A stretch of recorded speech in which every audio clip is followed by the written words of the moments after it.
नमस्कार, रात के 9 बज रहे हैं। राष्ट्र की बात में आपका स्वागत है। मैं हूं मानक गुप्ता। गलवान घाटी में भारत और चीन की सेनाओं के बीच झड़प के 23 दिन बाद अब एलएसी पर हालात सुधर रहे हैं। सूत्रों के मुताबिक पेट्रोलिंग पॉइंट 14 और 15 से दोनों देशों की सेनाएं पीछे हट गई हैं। हॉट स्प्रिंग और गोगरा इलाके में भी सेनाएं पीछे हट रही हैं।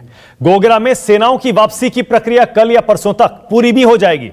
तनाव कम करने पर फिलहाल जो सहमति बनी थी उसके मुताबिक दोनों सेनाएं टकराव वाले पॉइंट से 1.5-2 किलोमीटर पीछे हटेंगी।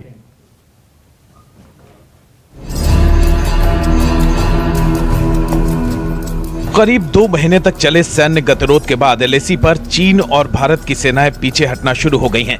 सूत्रों के मुताबिक चीन की पीपुल्स लिबरेशन आर्मी के सैनिक पूर्वी लद्दाख की गलवान घाटी के पेट्रोलिंग पॉइंट 14 से करीब 1.5 किलोमीटर पीछे चले गए हैं।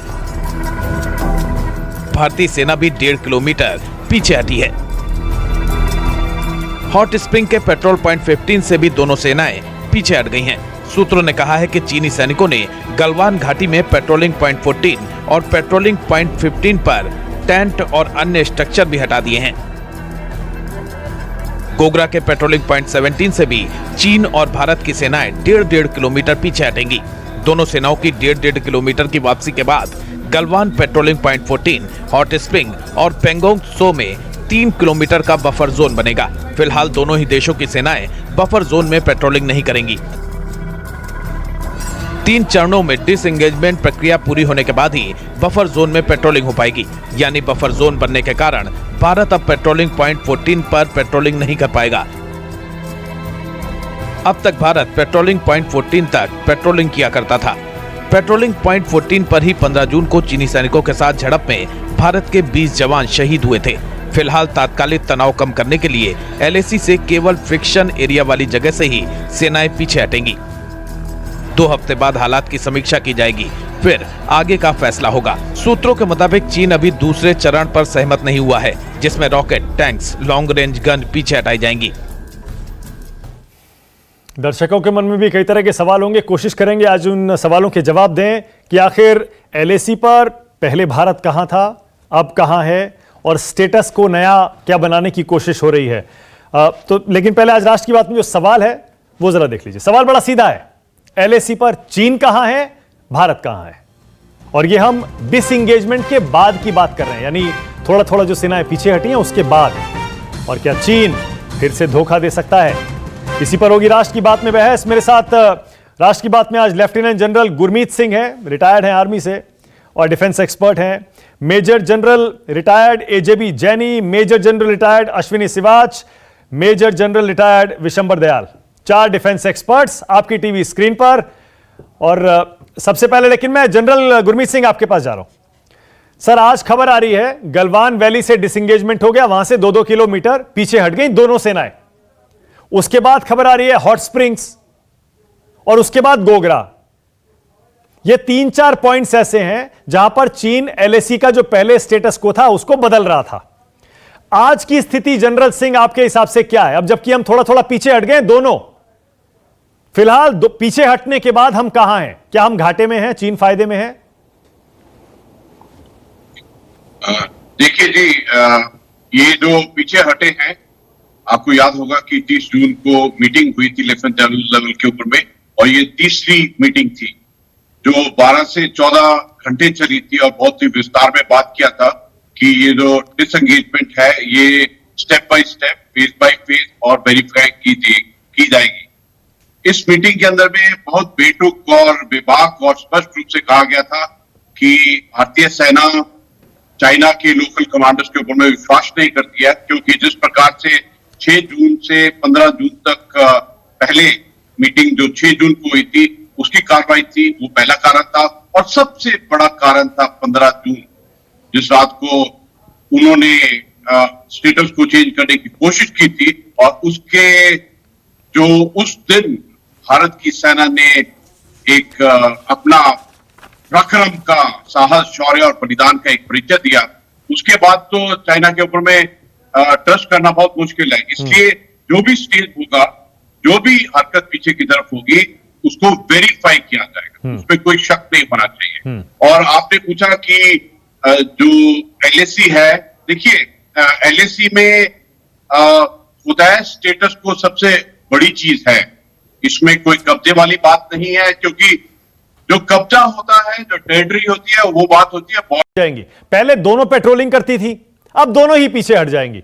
तो मैं ये पूछना चाह रहा हूं जनरल जैनी, जब ये डिसएंगेजमेंट और विड्रॉल पूरा हो जाएगा डिस्प्यूटेड एरिया में से, उसके बाद यानी कि हम तो बैक टू स्क्वायर वन हो जाएंगे, क्या बैक टू स्क्वायर वन वाली स्थिति हमें सूट करती है? देखिए मानव, पहले तो मैं जो जनरल गुरमीत ने बोला उस बात को एंडोर्स करना चाहता हूं। चीन के ऊपर में कभी भी भरोसा नहीं किया जा सकता। इसी किस्म की बात 1966 में भी हुई थी, जब तलवार चला आया था और ऐसे करके बातचीत करके वो पीछे चला गया, लेकिन 2 महीने बाद तो हमने है वो अभी है दर्जनों किताबें लिखनी था हमारे लिए। आपकी आवाज ठीक से नहीं आ रही है जनरल जानी, एक सेकंड रुकिएगा। आपकी आवाज फोन के जरिए ठीक से नहीं आ रही है, शायद इंटरनेट कनेक्शन के जरिए आए। मैं फिर से कोशिश करता हूं, जरा कुछ कहिए जनरल जानी, बोलिए। कोई जिक्र नहीं, टेलीफोन लाइन की आवाज नहीं आ रही है, शायद इंटरनेट के जरिए आपकी आवाज आ जाएगी। इतना हट गया उतना हट गया, तो हम कहां से हटे? हम तो आगे नहीं बढ़े थे ना। तो हम एलएसी का आदर करते हुए जहां बैठे थे, अगर वहां से हम 1.5 किलोमीटर पीछे आते हैं तो नुकसान तो हमारा है, क्योंकि वो आगे बढ़ा था और आगे 1.5 नहीं बढ़ा था, कहीं ज्यादा बढ़ा था। तो वही 2 कदम आगे 1 कदम पीछे, 2 स्टेप फॉरवर्ड 1 स्टेप बैकवर्ड। तो चीन का इसमें फायदा है। अच्छा। और दूसरी बड़ी बात मानक मानने वाली है कि उसने आगे की इंफेंट्री और तंबू बंबू हटा लिए हैं, लेकिन जो उसका मेजर कंसंट्रेशन था गन्स का, टैंक्स का, मिसाइल्स का, और वो तो अभी वही के वही है। तो इसमें इतना खुश होने की वो तो हमारा भी है जनरल जैनी, वो तो हमारा भी है। हमने भी जैनी साहब, चीन हट गया, बिल्कुल भी विश्वास नहीं करना चाहिए। 2-4 आदमी गिने चुने अगर हटे हैं, मेरे मायने में अभी तक कोई ऐसा सब्सटैंशियल गेन नहीं हुआ है। हमें वेट एंड वॉच करना पड़ेगा। ओके, ठीक है। यानी अभी कोई हमारा ऐसा, ये राहत की खबर तो है विशंबर दयाल जी और अश्विनी सिवाच, लेकिन पहले विशंबर जी आप, ये राहत की खबर तो है कि कम से कम टेंशन कम होगा, डी एस्केलेशन होगा, लेकिन अगर बफर जोन बन जाता है जैसी सहमति होने की खबरें आ रही हैं, अभी ऑफिशियली कुछ नहीं कहा गया है विशंबर जी, तो क्या ऐसा तो नहीं कि हम घाटे में रहेंगे, या फिर स्टेटस को पुराना वाला बफर जोन बन जाए, पहले दोनों पेट्रोलिंग करते थे अब कोई ना करे, ये सूट करता है हमको? देखिए मानक, मेरा मानना यह है कि चाइना का इरादा आज तक भारत में कोई भी स्ट्रेटेजिक एनालिस्ट या कोई भी सरकार, कोई भी आज तक नहीं देश को बता पाए कि उसका इरादा क्या था। चाइना का इरादा क्या था, चाइना ने ये किया क्यों था, चाइना ने क्यों किया था, क्या चाइना ने अपना ऑब्जेक्टिव हासिल कर लिया? अगर उसने किया था और ऑब्जेक्टिव हासिल कर लिया, जो कि हम नहीं जानते, आई मीन बैकडोर चैनल में काफी कुछ हुआ होगा, तो मैं समझता हूं चाइना वापस चला जाएगा। अगर नहीं किया है तो ये चाइना का एक टेम्परेरी डिसएंगेजमेंट है, और हमारा भी डिसएंगेजमेंट है। हम डिसएंगेजमेंट चाहते हैं। बहुत लोग भारत लड़ाई लड़ना नहीं चाहता, मैं उनमें से नहीं हूं। मैं ये कहता हूं ये मौका है, या तो चाइना के साथ बिल्कुल एकदम उस जो हमारी सोच है एलसी की, उसको एक इंटरनेशनल बॉर्डर बना दो। देश को हर साल इस तरह से तंग मत करो। चाइना हर साल कुछ ना कुछ करता है, हर 2 साल में कुछ करता है, पूरा देश नहीं। इंटरनेशनल बॉर्डर कैसे? एक सेकंड विशंबर जी, इंटरनेशनल बॉर्डर कैसे? क्योंकि यहां तो जरा से भी समझौते की बात आप करिएगा तो यहां पर तो हो जाएगा कि देखिए हिंदुस्तान की जमीन आपने चीन को दे दी, अगर कहीं हम समझौता बीच में करते हैं तो, जबकि हमें पता है डिस्प्यूटेड लैंड हमेशा से रहा है, दोनों पेट्रोलिंग करते थे उस पर। देखिए मैं ये कह रहा हूं, जो एलसी आज उसके पास थी, वो जैसे मैं एग्जांपल दूं, सिरजैप में उसकी पोस्ट थी और हमारी पोस्ट फिंगर 3 पे थी, तो बीच का इलाका जो है दोनों का, मतलब हम भी पेट्रोलिंग करते थे, वो भी पेट्रोलिंग करते थे। हमारे बहुत से लोग ये कहते हैं कि नहीं जी ये एरिया, उसकी परसेप्शन है। मेरी अपनी परसेप्शन ये है कि सिरजैप 1 सिरजैप 2 की जो पोस्ट जहां से उसकी एक्चुअली एलसी जा रही है, वो भी 1962 में हमारे पास था और उसने 1962 में कब्जा किया। हाँ। वो कब्जा किया था, नोन है, हिस्ट्री है। हमारे लोग लड़े, जहां हमारे लोग लड़े हैं, जो 1950 1959 में जो हम दोनों के बीच में डिफरेंसेस थे, वो रिस्टोर करके, और उसको आप एलसी रखो। अगर वो मानता है, और अरे वो तो नहीं मानता है। अरे विशंबर जी कहां मानता है? नहीं मानता है, तभी मैं कह रहा हूं वो नहीं मानता है, तो अब आप क्यों वापस हट रहे हो? आपको क्या जरूरत है? आप उसका यानी ओके एक सेकंड विशंबर जी, एक सेकंड। इसका मतलब मई में, यानी मई में चीन ने जो अपनी सेनाएं आगे भेजी, एलएसी के उस एरिया में जहां पर दोनों पेट्रोलिंग करते थे, आपको लगता है कि जब तक पूरा का पूरा स्टेटस को मई से पहले वाला बहाल ना हो जाए तब तक हमको पीछे नहीं हटना चाहिए? बिल्कुल नहीं हटना चाहिए। मेरा मानना यह है कि आप सतर्क हैं, जो पैसा खर्चना था डिप्लॉयमेंट पे खर्च कर चुके हैं, प्रिपेयरनेस हो चुकी है। ये तो है नहीं कि भैया मिग 29 आएंगे, Su-37 आओगे, जल लड़ाई, वो सब बात की बातें। आज जो हमारे पास असला है, आज जो हमारे पास ट्रेनिंग है, आज जो हमारे पास जवान है, आज जो हमारे रिसोर्सेज है, आज जो हमारी कॉम्बैट पावर है, वो हमारी okay general Siwach, okay general Siwach, आप तो उस पे प्रेशर रखो। हाँ जनरल सिवाच, आप तो वहां पर रहे हैं सर काफी टाइम तक, आपने लीड किया है वहां पर आर्मी को। ये बताइए, आपको लग रहा है सर ये जो धीरे धीरे स्टेप वाइज डिसएंगेजमेंट हो रहा है और बफर जोन बनाने की बात हो रही है, मई से पहले वाला स्टेटस को यथास्थिति बहाल हो जाएगी, हो पाएगी? चीन मानेगा इसके लिए? देखो बिल्कुल माना, आप समझने की कोशिश करो, जैसे ये बता भी रहे थे विशंबर दयाल साहब भी कि इसका एम क्या था, चीन आया क्यों था। और मेरे हिसाब से दो एम हैं इस चीन के।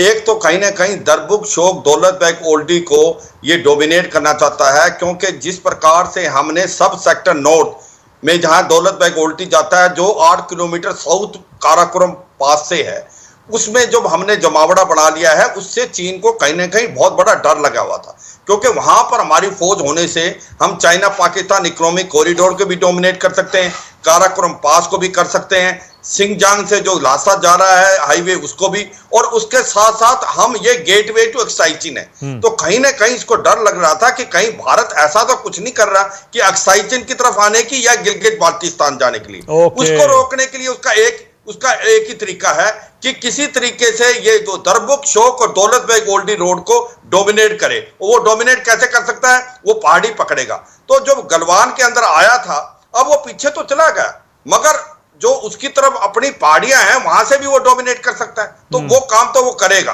वो अब इलाके को नहीं छोड़ेगा। 2-3 किलोमीटर जाने के बाद भी उसको बहुत ज्यादा नुकसान नहीं हुआ है। ऑब्जर्वेशन से नहीं कर पाएगा, फायर और ऑब्जर्वेशन से कर पाएगा पीछे इवन 2-3 किलोमीटर जाने पे पहाड़ों से। एक तो पॉइंट ये। दूसरी बात, आ जाओ आप, अभी आ गया पेंगेंगसो का एरिया। पेंगेंगसो का एरिया में इसने क्या किया है, हम कहते हैं हमारा line of actual control finger 8 से जाता है, वो कहता है फिंगर 2 से जाता है। हम भी 8 तक पेट्रोलिंग करते थे, 8 से फिंगर से 4 तक इन्होंने रोड बना ली 1999 में कारगिल के युद्ध में, जब हम वहां इन्वॉल्व थे। अब जो क्या किया इसने, फिंगर 4 से फिंगर 8 के बीच में जमावड़ा बना लिया, हेलीपैड बना लिया, वो हाइट पकड़ ली। उससे इसको स्ट्रेटेजिक एडवांटेज है। ये जो चूमर का जो आपका पूरा जिस प्रकार से प्लेन्स है वो सारे के सारे डोमिनेट होते हैं वहां से। तो यानी कि आपके हिसाब से भी जब तक ये पूरा का पूरा वो एरिया खाली ना कर दे तब तक हमें वहां पर डटे रहना चाहिए। या मनक एक सेकंड मेरे को बताने दो। तो मैंने बताया कि आपकी जो चूमर के जो प्लेन है उसको भी डोमिनेट करता है, और ये जो लेक हमारी तरफ है 45 किलोमीटर का, उसको भी वहां से डोमिनेट करता है। और जहां से हम इसके अंदर आते हैं, लुकुंग का एरिया जहां पर बोटें हैं और जहां से हम लॉन्च होते हैं, उसको भी डोमिनेट करता है। इसका एसिड टेस्ट तब होगा भारत की ये डिसएंगेजमेंट सक्सेसफुल है या नहीं, अगर चीन फिंगर 4 और से निकल के वापस फिंगर 8 पे चला जाता है, सिरचिप की तरफ चला जाता है, और हमें पीछे नहीं जाना पड़ता। इसका एसिड टेस्ट तब होगा, क्योंकि जो कुछ अभी इसने किया गलवान में, उसमें ना हमको नुकसान है ना उसको है। अभी तो उसको तो कोई फर्क नहीं पड़ा, क्योंकि वो गलवान हाइट है। क्या हमारा नुकसान है? हमारा नुकसान है क्या? फिंगर 8 की तरफ जाए, हमारा नुकसान है क्या? मैं यही कहता हूं, फिंगर 4 से अगर फिंगर 8 पे जाता है तो ये सोचेंगे कि भाई शायद ये आगे चलेगी बात। अगर फिंगर 4 को विकेट नहीं करता है और वो बोलता है हम फिंगर 2 से पीछे जाएं, तो फिर इसके अंदर कोई ना कोई चाल है, उसको नहीं। ओके, जनरल जैनी कुछ कहना चाह रहे हैं, बताइए जैनी साहब क्या कह रहे हैं? खतरे से खाली नहीं है, और इसलिए फूक के भरना है। हाँ जैनी साहब बोलिए। मानक देखिए, 2 बड़ी बातें आई यहाँ पर। एक तो ये परसेप्शनल डिफरेंस। मेरा ये मानना है कि जब हमको पता है कि ये एलएसी यहां तक है और यहाँ तक हमारा इलाका है, तो हम इसको परसेप्शनल डिफरेंस क्यों बोलते हैं? परसेप्शनल डिफरेंस बोलने से हम तो चाइना की कहानी में मदद कर रहे हैं, चाइना को मदद कर रहे हैं, क्योंकि वो तो चाहता है ये पोटेंशियल डिफरेंस बोले वो नहीं लेकिन जैनी साहब दोनों देश वहां पर पेट्रोलिंग करते हैं, ये भी तो सच है। जैनी साहब एक सेकंड, जैनी साहब एक सेकंड सर, एक सेकंड देखिए, एक सेकंड जैनी साहब आप बिल्कुल सही कह रहे हैं सर। सुनिए ना, मेरी बात तो सुनिए सर, मेरी जैनी साहब मेरी बात तो सुनिए सर। मैं ये कह रहा हूं आप बिल्कुल सही कह रहे हैं। जैसे ही हम ये कहते हैं डिस्प्यूटेड एरिया है, चीन का दावा मजबूत होता है या हमारा दावा कमजोर होता है, इसमें कोई शक नहीं है। लेकिन जैनी साहब ये भी तो सच है ना कि दोनों देश पेट्रोलिंग करते थे उस एरिया में, और हमेशा से करते आ रहे हैं जैनी साहब। हाँ पेट्रोलिंग करते थे, लेकिन जब आप उसको परसेप्शनल डिफरेंस बोलेंगे तो आप चाइना के परसेप्शन को फीड इन कर रहे हैं। लेकिन जब आप उसको जम के कहेंगे कि ये लाइन ऑफ कंट्रोल है और इसमें हमारा कोई परसेप्शनल डिफरेंस नहीं है, हम कहते हैं कि ये लाइन ऑफ कंट्रोल है, तो फिर नहीं, लड़ाई नहीं होगी। प्लीज होल्ड ऑन काइंडली शिवाज, जस्ट होल्ड ऑन प्लीज।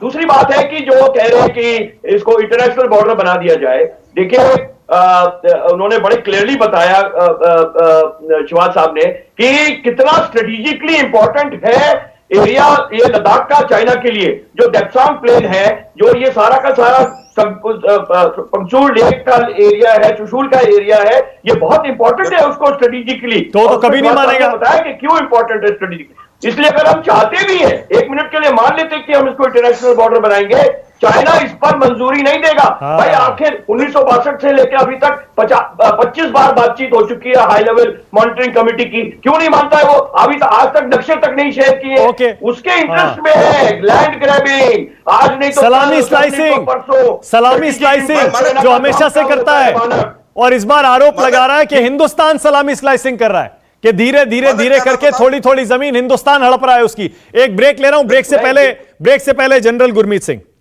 इसका मतलब ये बफर जोन बनाने के लिए, चाहे टेम्परेरी ही सही, सूत्रों से खबर ये आ रही है जनरल सिंह कि अभी बफर जोन बनेगा, कोई पेट्रोलिंग नहीं करेगा, जब सारा विड्रॉल हो जाएगा उसके बाद दोनों पेट्रोलिंग करेंगे। आपको उम्मीद है कि मई से पहले अप्रैल 2020 वाली यथास्थिति बहाल हो जाएगी इस रोड से, अगर हम जाते हैं तो, इस रास्ते से जाते हैं तो? देखिए, जो हालत है और जो 15 जून को भारत ने दिखाया है, आप ये यकीन करिए कि जो पीएलए है वो हटेगा और पीछे जाएगा और स्टेटस को होगा, उसमें किसी को कोई शक नहीं होना चाहिए। दूसरी बात ये है, देखिए ये जो एलएसी है, बॉर्डर है, ये सिक्योरिटी पॉइंट है, सेंसिटिव पॉइंट्स है। मैं एक बात बहुत साफ बताना चाहता हूं कि अभी एलएसी क्लैरिफिकेशन की जो एक्सरसाइज है, जो 2000 से चल रही है, वो खत्म नहीं हुई है। उसका नेगोशिएशन डिस्कशन अभी भी चल रहा है, और इसके बारे में बहुत ज्यादा बारीकी से अपना ख्याल देना ये ठीक नहीं होगा। और ऐसी बात करना कि इसको बॉर्डर बना दे, ये बिल्कुल गलत बात है। पूरे भारत को मालूम होना चाहिए कि इस इलाके में जो हमारा बॉर्डर है वो एक्साइज चिन्ह हमारा इलाका है, 38,000 स्क्वायर किलोमीटर। नवंबर 1962 में। अरे sir, okay, all right, okay sir, इसमें ओके बिल्कुल ठीक है। नहीं सर, इसमें दो पक्ष हैं और बड़े सीधे दो पक्ष हैं। जो विशंबर जी कह रहे हैं, जाहिर है हिंदुस्तान के बहुत सारे लोगों का यह मानना होगा कि इस बॉर्डर डिस्प्यूट को आप एक बार के लिए खत्म कर दीजिए, हमेशा के लिए, ताकि ये रोज रोज का चीन के साथ झगड़ा हमारा खत्म हो जाए, हम अपनी जिंदगी जिए, अपनी इकोनॉमिक प्रोग्रेस करें। लेकिन साथ ही जनरल सिंह कह रहे हैं, बहुत सारे लोगों का यह भी मानना होगा कि वो जमीन हम कैसे छोड़ दें जो हमारी जमीन थी और स्ट्रेटेजिकली बहुत इंपॉर्टेंट है। इसीलिए आज तक चीन के साथ यह मसला सुलझा नहीं है। एक छोटा सा ब्रेक ले रहे हैं। राष्ट्र की बात में ब्रेक से पहले आप 4 एक्सपर्ट्स की राय सुन रहे थे कि अब जैसे चाइना के साथ भारत के तनाव खत्म होने की खबरें आ रही हैं, इस समय हम एलएसी पर कहां हैं, चाइना कहां है, किसका फायदा किसका नुकसान। मेरे पास बस इतना टाइम बचा है। विशंबर जी, मैं आपको एक कॉमेंट दे सकता हूं। विशंबर जी, आप कह रहे थे इसे बॉर्डर बना देना चाहिए। यस, मानक मेरे तीनों साथी मिस कर गए। मैंने बोला 1950 की जो लाइन है, चाइना मानता है तो उसको बॉर्डर बनाओ, वरना पीछे मत जाओ, उस पे प्रेशर रखो। दूसरा, नहीं मानता तो मनाओ ना, प्रेशर रखो। दूसरी मेरी बात कही, देखिए चाइना का कोई और एम है जो हम सबको नहीं पता। आज के दिन अगर आपको यहां बैठे सैटेलाइट पिक्चर से इस स्टूडियो में पता है कि चाइना कहां है, कहीं नहीं है, तो चाइना के पास बहुत मॉडर्न है, किस रोड पे क्या हरकत है वो सब देख सकता है। Precision guided weapon system the interdiction के लिए उसे फिजिकली बैठने की जरूरत नहीं है। चाइना किसी एम से आया था, उसका क्या एम है, पहले उसको, उसके माइंड को इंडिया को ओपन करना चाहिए। ओके, जो पहली नजर में बिल्कुल सही कह रहे हैं आप। माफ करेगा जनरल सिंह, मेरे पास आज टाइम नहीं है, लेकिन मैं इसी नोट के साथ खत्म करूंगा राष्ट्र की बात का ये शो सबको पता है चीन की चाल हमेशा से यही रही है, सलामी स्लाइसिंग। 4 कदम आगे बढ़ाओ, बातचीत की मेज पर बैठो, 2 कदम पीछे खींच लो, यानी कुल मिलाकर फायदा हुआ 2 कदम का।